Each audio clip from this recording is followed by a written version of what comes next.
Hi guys, kain tayo ng pater mga loves. Ayun oh. At grabe ang anghang ng palaka. Gusto niyo ba ito? Lika, kain tayo. Sobrang maanghang.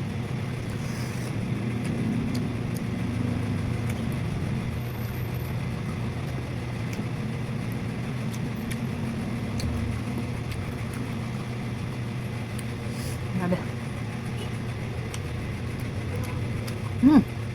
Anghang.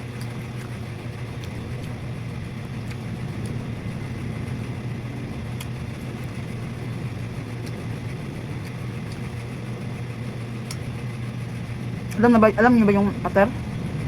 Uso yata ito sa sa Manila. Meron dito. Binibenta nila sa mga street food. Saka yung palaka na grabe ang anghang. Ayun mga labo. Kunti lang naman yung ko. Kasi malaki ito. Ito ilang hinati. Binigay ko sa aking anak dahil alam niyo naman diabetic tayo. Hindi tayo masyado sa rice. Thank you for watching. Bye bye. Sana magustuhan niyo itong video natin ngayon.